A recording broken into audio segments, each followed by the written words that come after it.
শুভেচ্ছার স্বাগতম। আউযু বিল্লাহি মিনাশ শাইতানির রাজিম। বিসমিল্লাহির রহমানির রহিম।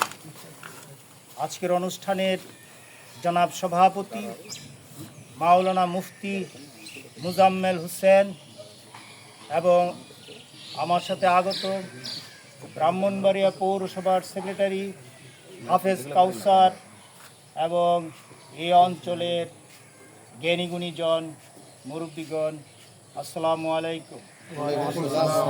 আপনারা জানেন 47 সালে পাকিস্তান কায়েম হয়েছিল এই ভূখণ্ডে ইসলাম কায়েম করার জন্যে, অর্থাৎ ইসলামী রাষ্ট্র প্রতিষ্ঠার জন্য।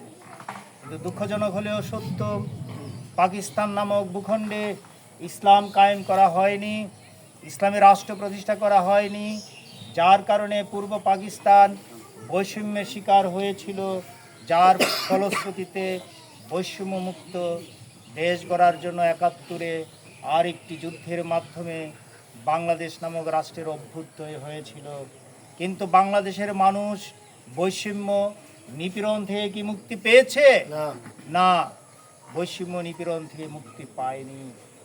কারণ হলো এই বাংলাদেশে ইসলাম প্রতিষ্ঠিত হয়নি, মানবরচিত মতবাদ দ্বারা মানুষের সুখ শান্তি আসেনি, শোষণমুক্ত সমাজ বা রাষ্ট্র প্রতিষ্ঠিত হয়নি।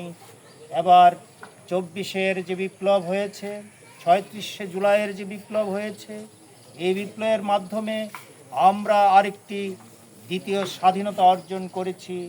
এবার এই দ্বিতীয় স্বাধীনতা উত্তর বাংলাদেশকে যদি আমরা সুখী সমৃদ্ধশালী করতে চাই, সমাজের সর্বস্তরে যদি আমরা বৈষম্যমুক্ত সমাজ প্রতিষ্ঠা করতে চাই, মানুষের অধিকার যদি মানুষের কাছে পৌঁছে দিতে চাই, তাহলে আল্লাহর আইনের কোনো বিকল্প নেই।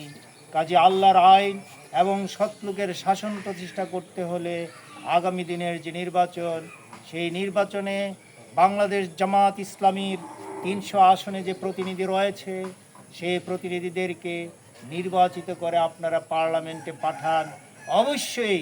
তাহলে বাংলাদেশে যদি আপনারা মেজরিটি পাঠাতে পারেন, তাহলে অবশ্যই বাংলাদেশে কোরআনের ভিত্তিতে শাসন জারি হবে ইনশাআল্লাহ, এবং ইসলামিক খেলাফত প্রতিষ্ঠিত হবে। আসুন আমরা সকলে মিলে বাংলাদেশ জামাত ইসলামীকে বিজয়ী করে হুকুমতে ইলাহিয়া খেলাফতে আলা মিনহাজিন নবুয়ত কায়েম করি, যে জন্য আমাদের নবী রাসূলগণ, সাহাবাগণ এবং যুগে যুগে ইসলামী আন্দোলনের নেতাগণ যে জন্য সংগ্রাম করেছেন, সেই সংগ্রামকে মঞ্জিল রেখে আমরা সামনে এগিয়ে যাব এবং বাংলাদেশকে ইসলামী রাষ্ট্র প্রতিষ্ঠার জন্য আগামী নির্বাচনে আমরা ঝাঁপিয়ে পড়ব। এই আহ্বান রেখে আমি আমার বক্তব্য শেষ করছি। বাংলাদেশ জামাত ইসলামী জিন্দাবাদ। সকলকে ধন্যবাদ।